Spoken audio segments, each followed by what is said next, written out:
atrasado ang taas pasahe sa mga pampublikong sasakyan na dapat sana ay simula na bukas. Mismong si Pangulong Bongbong Marcos ang nagpreno sa pagpapatupad niyan. Dismayado naman ang transport groups sa dagdag bawi sa gitna ng mega oil price hike. At nakatutok si Ivan Mayrina. Inanunsyo kahapon ng LTFRB ang taas pasahe sa mga pampublikong sasakyan. Pero bago pa ito maging epektibo bukas, pinigil ito ni Pangulong Bongbong Marcos. Sa aking palagay, dahil nga may problema pa rin tayo dahil sa gera sa Middle East, ay sabi ko siguro hindi ito ang panahon para magtaas ng pamasahe para sa ating mga kababayan. Kaya inutos ko sa DOTR na suspindihin muna ang fare hike. Sa tingin ng Pangulo, sa kasalukuyang sitwasyon, ang kailangan daw ng mga commuter, ng mga manggagawa at estudyante ay ang pag-alalay ng gobyerno. Pero ang dagdag bawi, ikinadismaya ng mga transport group na iniinda ang halos dumoble ng presyo ng produktong petrolyo. Sabi nila, barya na nga lang daw, ipinagkakait pa. Pinaasa tayo, hindi pa nai-implement, binawi na. Ito po yung masakit sa atin. Hindi pa nai-implement, binawi na, purong sulong, laban bawi, itong ating pamahalaan sa gitna ng krisis. Kung tutusin, alikabok lang yun, yung pisong yun. Kumpara sa diesel na kinikonsumo namin sa araw-araw na pamamasada. Titigil na lang po kami yan. Oo, kasi naman magpagod kami na wala kami may uuwi kahit pang bigas-bigas man lang sa pamilya namin. Ang Pangulo may pangako sa sektor ng transportasyon. Huwag po mag-alala ang ating mga transport workers dahil mamadaliin po namin, dadagdagan po namin ang suporta sa inyo para naman ay hindi kayo masyadong mahirapan. Kailan may idadagdag ng Pangulo at magkano ang kanilang idadagdag? Kagaya po ng nabanggit ko, ang assistance to individual in crisis situation 5,000 ay kulang po iyan sa itinaas po ng presyo. Sinimula na kahapon ng DSWD ang pamimigay ng tig 5,000 pisong ayuda sa mga tricycle drivers sa Metro Manila. Sa susunod na linggo naman ang iba. Pagkatapos naman ng Semana Santa, sisimula ng distribusyon sa mga nasa probinsya. Sa isang pahayag, sinabi rin ng Department of Transportation na minamadali na nila ang paglalabas ng fuel subsidy para sa mga kwalipikadong driver at operator. Ipinag-utos din ng Pangulo ang libreng sakay sa buong bansa at para naman sa MRT at LRT, magpapatupad ng mga diskwento. May aasahan din daw na diskwento sa toll para makabawas din sa gastusin sa transportasyon. Kahit na may malaking gulo na nangyayari, ay ang aming hangarin ay basta't kaunti lang ang mararamdaman o sana man, kung kaya namin gawin, sana walang mararamdaman ng ating taong bayan sa kanilang araw-araw na pagtrabaho, sa ating mga estudyante na araw-araw pumapasok. Para sa GMA Integrated News, Ivan Mayrina, nakatutok, 24 oras. Daan-daang tricycle driver ang hindi pa rin nakatanggap ng ayuda ngayong ikalawang araw ng pamamahagi nito dahil wala umano sila sa listahan. May ilang nangangambaring baka kulangin ang 5,000 piso kung magtutuloy-tuloy ang krisis. Bagay na ikokonsulta na raw ng DSWD. Nakatutok si Ian Cruz. Mabilis na nakakuha ng 5,000 pisong ayuda ng DSWD para sa transport sector ang 47 taong gulang na taga-Pasig na si Oyo Boy. 2 dekada na anya siyang tricycle driver bagaman sira ngayon ang sasakyan. Malaking tulong anya ang ayuda ngayong maliit ang kita nila bunsod ng mahal na gasolina. Sa tricycle ko rin po kasi medyo may sira po. Sobrang napakahalaga po kasi tulad ko may pinagdadaan din kahit nalaking tulong po. Dahil tuloy-tuloy ang pamamahagi rito sa Barangay Pineda, pati mga nakaschedule mabigyan ng hapon ay pinapunta na ng umaga. Pero may ilang wala sa listahan ng 1,500 target bigyan ng ayuda roon.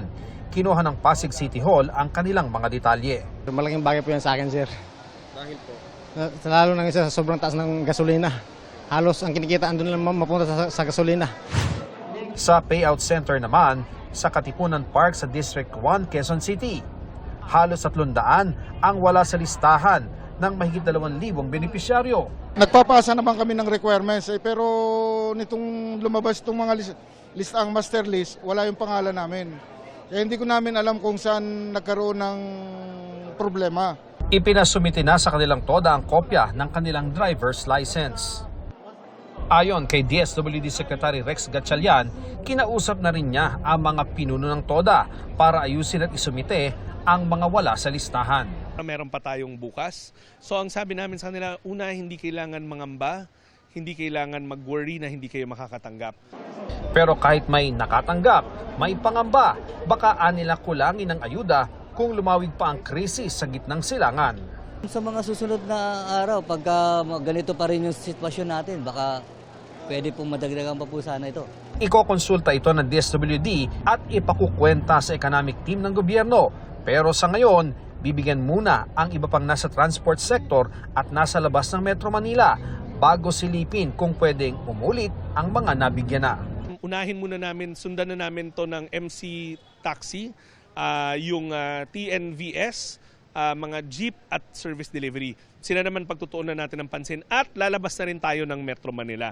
Samantala, handa na para sa nationwide transport strike bukas ang grupong Piston para ipanawagan ang pagbabasura sa oil deregulation law at pag-alis ng excise tax at VAT sa produktong petrolyo.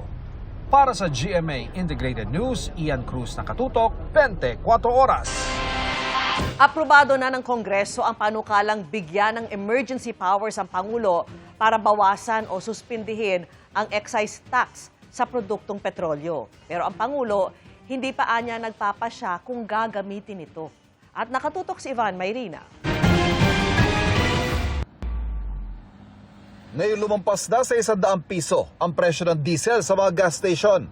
Hinihintay na kung kailan maaaring suspindihin o bawasan ni Pangulong Bongbong Marcos ang sinisingil na excise tax sa mga produktong petrolyo para mabawasan o kaya maibsan ang patuloy na pagtaas ng presyo nito.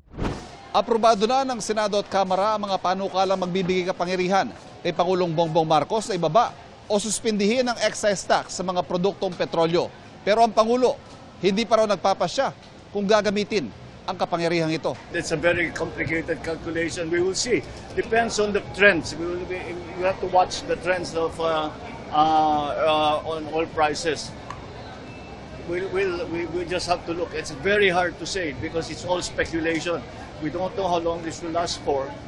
We don't know what the effects are. Isa raw sa tinitignan ng Pangulo ang sitwasyon sa Strait of Hormuz kung saan dumaraan ang tinatayang 1/4 ng supply ng langis. Hinaharangan ito ngayon ng Iran. We don't know what will happen in the Straits of Hormuz. So, right now we are just adjusting to the situation.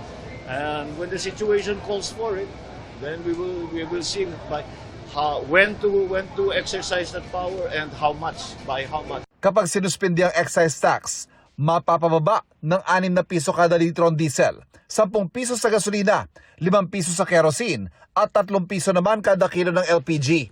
Pero kailangan daw balansihin dahil mababawasan ang koleksyon ng gobyerno. Batay sa datos ng Department of Finance, tinatayang 15 billion pesos ito kada buwan. Tinitignan din ng Pangulo ngayon ang lagay ng supply ng pagkain sa bansa na maaaring may epekto naman sa presyo nito. Pagmamalaki ng Pangulo, wala sila nakitang biglaang pagtaas ang presyo ng mga bilihin. Kasama ng Pangulo sa pag-inspeksyon ang mga tauhan ng Agriculture, Trade and Industry Department sa Agora Market sa San Juan. Hindi lamang ang food supply, kundi ang presyo ng pagkain ay at the very least makikita natin na ma-maintain lang natin sa dating level. Kaya yung ating mga kababayan, sinasabi natin, hindi naman kailangan mag-hoarding at hindi tayo nagkukulang sa food supply. Pero ang paggalaw ng presyo ramdam na ng mga mamimili. Si Aling Susan maala ng malengke bago pa dumating ang Pangulo. Kahit pabarya-baryang taas, ramdam daw niya, lalo't nakaasa lang siya sa pensyon ng asawa. Ang ganitong sitwasyon ramdam din ng mga nagtitinda. Budget ko lang sa isang araw, 500 lang kami. O paano yung pag tumaas? Paano kakasya? 500 para sa ilang tao po yun? 5. Pag inipon nyo, syempre, magkano rin ho yun? Ano naman ho epekto sa benta ninyo? Matumal ho, sobrang tumal. Kaya tiyaga-tiyaga lang talaga kami ho. Pag wala rin kami suki, hindi kami makakabenta. Pero dahil tumataas nga ang presyo ng gasolina, tumataas din ang gastos sa paghahatid ng bilihin sa merkado. We expect na tataas ng 2 piso per kilo, at least lahat ng bagay dahil sa logistics cost ng fuel pa rin, no? Para maparating nga yung ating mga produce to the market, At least yun, minimum 2 pesos per kilo yun. Ang Department of Trade and Industry pinangakuan daw ng mga manufacturer ng mga pangunahing bilihin na walang taas presyo sa kanilang mga produkto sa susunod na 30 araw.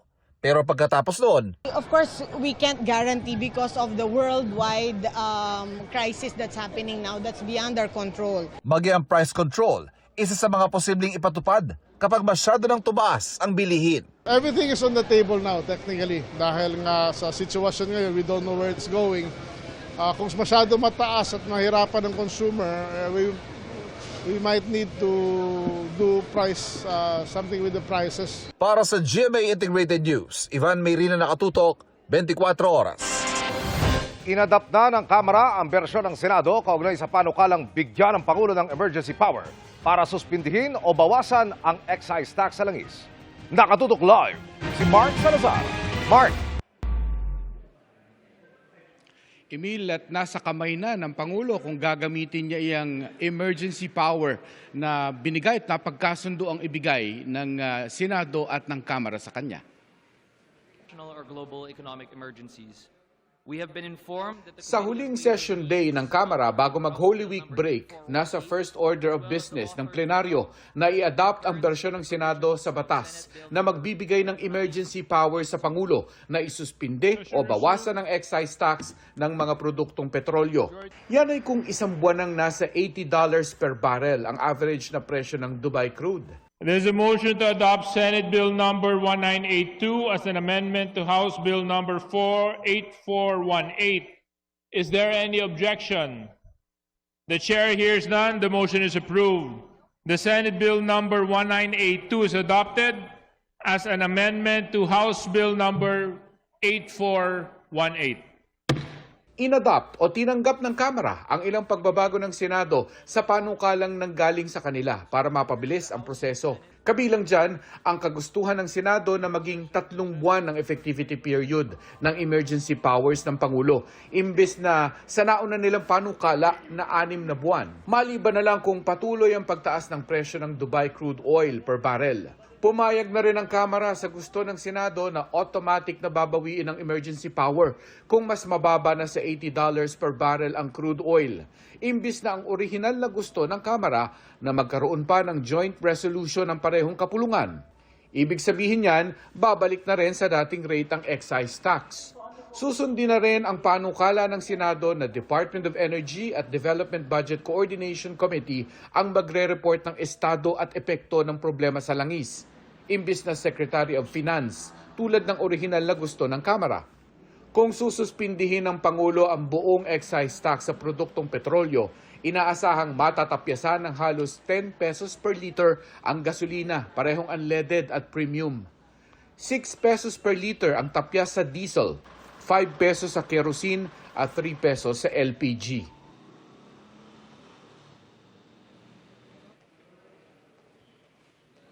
Kapag napirmahan na yan pareho ng Senate President at ng Speaker of the House yung panukala at idiretso sa Malacanang, 2 na lang ang pwedeng kahinatnan ng panukala na yan. Una, kung pipirmahan agad ng Pangulo, di kagyat magiging batas. Kung hindi naman niya aksyonan ng within 30 days, magiging batas pa rin. Or i-veto niya. Ibig sabihin, inaayawan ng Pangulo at ibabalik sa Kongreso ang panukala ng emergency power. Emil. Maraming salamat, Mark Salazar. Mainit na pinag-uusapan ngayon yung mga diskarte para makatipid sa langis. Halimbawa, mga kapuso, totoo bang may oras ng pagpapakarga ng langis kung kailan mas makakatipid? Talaga? O, at ito yung paunti-unting pagpapagas. Legit bang tip yan? Yan, at marami pang tipid hacks pag-uusapan po natin sa ating Patok of the Town na hatid ni Oscar Oida. Aray ko! Ang presyo ng gasolina parang ex mo lang daw. Paulit-ulit kung manakit. Kaya ang mga motorista, hindi lang basta dumidiskarte. Ang ginagawa kong diskarte, matulog at matulog sa MRT o kaya sa mga mall para makakuha ng pasero. Kung tatakbo ka ng tatakbo, pati baon ng anak mo, hindi mo mapuprovide. Dati nagpipick up kami ng 1.8 to 2 kilometers mahigit.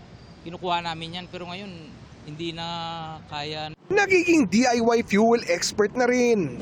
Sa pilahan nga ng mga taxi, hindi lang nakabukas ang bintana ng mga abangers ng mga pasero. Ito ngayon, patay ng mga kain ako. Ngayon, pag may sumakay lang, tsaka i-start para tipid sa gasolina. Ganun ang ginagawa namin. Pag meron bang isa lang, patay mo pag traffic para makatipid ka. Ang mga tricycle ngang ito, kung kinakailangang umabante sa pila, itinutulak na lang nila imbis na buksan ang makina.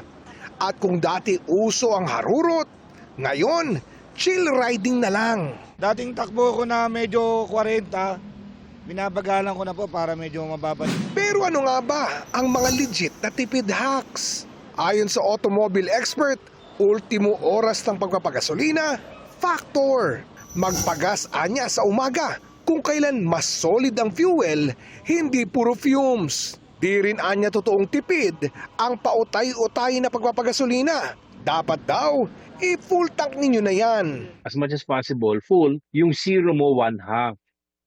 Kasi yung space na yun, nag-evaporate ang gasolina. Sa pagmamaneho naman, hinay-hinay lang sa silinyador. Parang love life, huwag biglaan. Iwasan din yung mga biglaang preno at arangkada. Smooth driving equals happy wallet. Kasi over-acceleration and then over-braking consumes fuel. Yun yung issue doon no? So dapat yan, yung acceleration mo, banayan. Did you know that you save 30%? Pagka gano'n ka magbanay, yun lang. At kung akala nyo ay nakatitipid kayo sa pag-freewheeling, think again. Alam mo bang pagka freewheeling mo lagi, yung sasakay mo, sinisira mo yung transmission mo. Di ba nalagay nila sa neutral? Hindi po tama yan. Masama po sa transmission nyo, huwag nyo na alisin sa D. Kung talaga matagal yung itatagal ninyo, ilagay nyo sa park. Sa aircon naman, hindi kailangang laging Antarctica mode. 22 to 25 degrees lang, may tipid ka na, safe pa ang kompresor. Mahalaga ring laging nasa kondisyon ang sasakyan mula sa tamang tire pressure at regular na pagpapatune up at change oil. Lalo na yung tune-up, iniiwasan natin yung tune-up, kaya pa yan, no? Hindi pa naman mukhang putik yung langis, huwag niyo pong gagawin yun. Dalawa sinisira niyo ron. Kumukunat yung pag-ikot ng makina, mechanical yan lumalakas ang konsumo. Kabilang official guide talaga coming from the experts on how to reduce fuel consumption. Never compromise safety in any situation. Para sa GMA Integrated News, Oscar Oida, nakatutok 24 oras.